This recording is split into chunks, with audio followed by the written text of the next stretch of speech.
Praise the lord.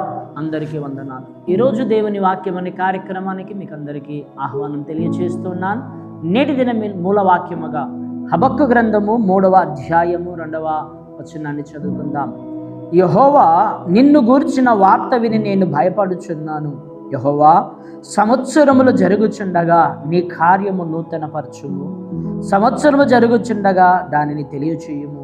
కోపించుచునే వాత్సల్యమును జ్ఞాపకముకు తెచ్చుకొనుము. చూడండి ప్రియులారా, చదివిన లేఖన భాగములో ప్రవక్త ప్రార్థన చేస్తూ ఉన్నాడు. ఇక్కడ మొదటి వచనంలో మనం చూస్తున్నాం ప్రవక్తగా హబక్కు చేసిన ప్రార్థన అనే విషయాన్ని మనం చూస్తున్నాం.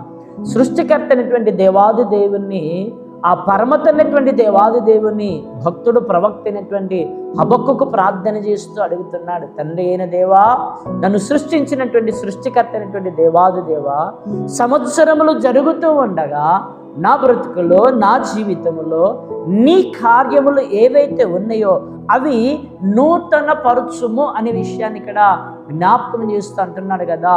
కోపించుచునే వాత్సల్యమును నీవు చూపుమని అంటున్నాడు. అవును ప్రియులారా, మనము కూడా డిసెంబర్ 31 రాగానే, కొత్త సంవత్సరం రాగానే దేవునికి ప్రార్థనలు చేస్తూ ఉంటాం. మమ్మల్ని సృష్టించినటువంటి దేవాది దేవా, మా కొరకు ప్రాణం పెట్టి నీ శిలరక్తములో కడిగిన దేవా, మమ్మల్ని నీ కుమారులుగా కుమార్తెలుగా స్వీకరించిన దేవా, ఈ సంవత్సరం అంతా మాకు మేలుకరముగా, దీవెనకరముగా, ఆశ్చర్యకరంగా మార్చుము ప్రభువా, నీ కార్యములు నూతన పరచుము ప్రభు అని చెప్పి కూడా మనము ప్రార్థన చేస్తూ ఉంటాం. ఆ విధంగానే భక్తులు ప్రార్థన చేస్తూ ఉన్నాడు. నీ కార్యము నూతన పరచుము. నూతనమైనదంటే కొత్తది. మన స్థితి పెరగాల.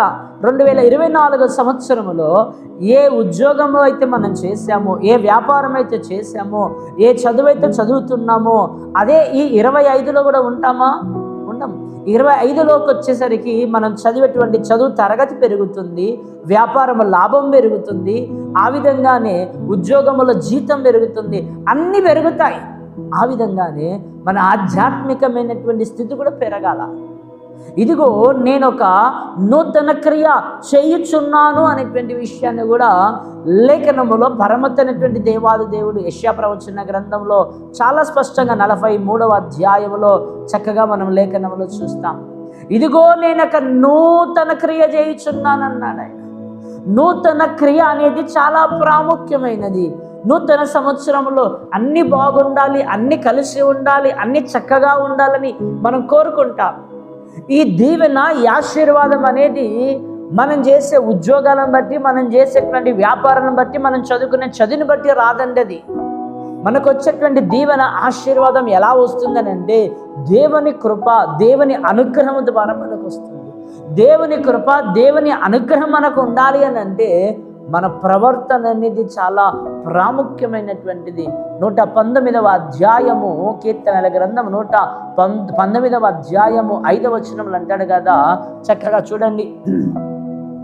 ఆహా, నీ కట్టలను గైకొనినట్లు నా ప్రవర్తన స్థిరపడి ఉండిన ఎంత మేలు.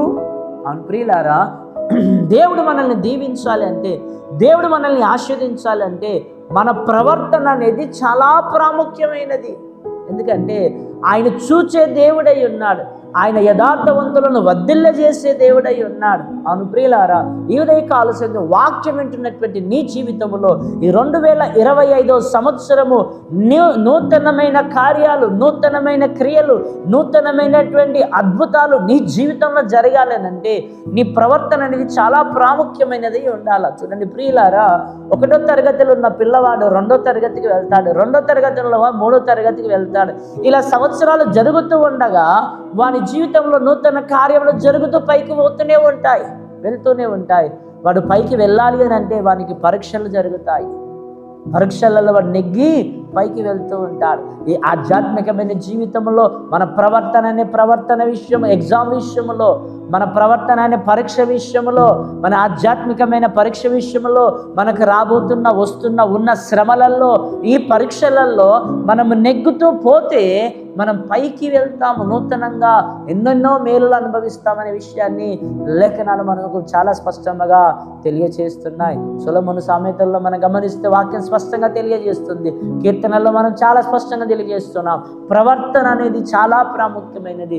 ఈ లోకములో దుష్ట ప్రవర్తన అని, లేదా లేదంటే దుష్టుల సహవాసం అని, లేదంటే అపహాసకులు కూర్చునే స్థలం అని, ఇలా మనం చెప్పుకుంటూ పోతే మూర్ఖుల సహవాసం అని, మూర్ఖుల నడవడికని, ఇలా ఎన్నెన్నో నడవడికలు, ఎన్నెన్నో రకరకాల ప్రవర్తనలు పరిశుద్ధ గ్రంథంలో మనకు చాలా స్పష్టంగా ఉన్నాయి. ఆ ప్రవర్తనలు మనలో జీవించకూడదు, ఆ ప్రవర్తనలు మనం అనుసరించకూడదు.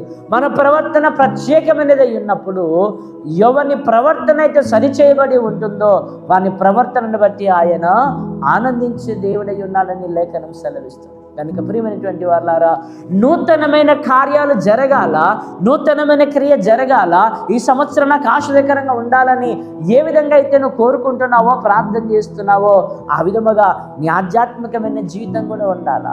1వ తరగతి నుంచి 2వ తరగతికి వెళ్ళినటువంటి వాడు నీ ఆత్మీయ అంతస్తులు నువ్వు పైకి రావాల్సిన వాడివై ఉన్నావు. అందుకు మరి అపోస్తలుడైనటువంటి పౌలు అంటాడు కదా, హెబ్రీయులకు రాసిన పత్రిక 5వ అధ్యాయంలో అంటాడు కదా, కాలమును బట్టి చూస్తే మీరు బోధకులుగా ఉండవలసిన వారు. సంవత్సరాలు జరిగిపోతూ ఉన్నాయి, కానీ మీరు ఇంకా అవిశ్వాసులుగా ఉన్నారు. ప్రార్థనకి సరియైన విధముగా వెళ్ళని వారు ఉన్నారు, క్రమం లేని వారు ఉన్నారు, దైవ భయం లేని వారుగా ఉన్నారు, వాక్యం చదవలేని వారుగా, ఉపవాస ప్రార్థన లేని వారుగా, ఆత్మ అనుభవం లేని వారుగా ఉన్నారు. కాలాన్ని బట్టి చూస్తే మీరు బోధకులుగా ఉండవలసిన వారై ఉన్నారు, కానీ ఈరోజు మీరు ఒక మామూలు విశ్వాసగా ఉన్నారని. అవును ప్రియులారా, మన ఆర్థికమైనటువంటి, ఆరోగ్యపరమైనటువంటి, ఆధ్యాత్మికమైనటువంటి ఏ దీవెనైనా, ఏ ఆశీర్వాదమైనా నీ ఆత్మీయత మీద, నీ ప్రవర్తన మీద ఆధారపడి ఉన్నాయి. నీ ప్రవర్తన ఆయనకి ఇష్టమైనప్పుడు, నీ ప్రార్థన ఆయనకు అంగీకారమైనప్పుడు ఆయన నీ కొరకు పరిగెత్తుకుంటూ వచ్చే దేవుడు. ఆయన పరిగెత్తుకుంటూ వచ్చి నిన్ను ఉన్నతమైన స్థితిలో నిలబెట్టేటువంటి దేవాది దేవుడు. కనుక ఈ ఉదయ కాల సమయమందు నీకు ఈ 2025 సంవత్సరం అంతా గొప్ప ఉన్నతమైనటువంటి దీవెనలతో, ఆశీర్వాదాలతో ప్రతి నెల నీ జీవితంలో నూతనమైన కార్యాలు జరగాలంటే, ఉన్నతమైన స్థితికి నువ్వు వెళ్ళాలి అని అంటే, నీ ప్రవర్తన సరి చేసుకుంటే, నీ ప్రవర్తనను మార్చుకుంటే, ఆధ్యాత్మికమైన స్థితిని నువ్వు పెంచుకుంటే నీ జీవితంలో నూతనమైన కార్యాలు దేవుడు చేస్తాడు. అది ఆర్థికంగా, ఆరోగ్యపరంగా, విద్యపరంగా, వ్యాపారపరంగా, నీ సేవపరంగా, నీకు అన్ని విషయాలలో ఆయన ఉన్నతమైన స్థితికి నీకు తీసుకుని వెళ్తాడు. అతి భాగ్యము, యోగ్యత, ధన్యత అతిరేక దేవుడు నీకు ఇచ్చి, మనకందరికి ఇచ్చి నూతన కార్యాలు మన జీవితంలో జరిగించునుగాక. ఆమేన్. ప్రార్థన చేసుకుందాం. పరిశుద్ధుడానికి వందనాలు, స్తోత్రాలు తెలియజేసుకుంటున్నాను. ఎన్ని మాటలు నా తండ్రి అందరిలో మేలుకరమైన, దీవెనకరమైన, ఆశ్చర్యకరంగా మార్చి ఫలభరితమైన జీవితం నేను జీవించక సహాయం కృపను అందించి మీరు మహిమగరత ప్రభావాలు పొందమని త్రియేక దేవుడిని యేసు నామమున వేడుకుంటున్నాం తండ్రి. ఆమేన్.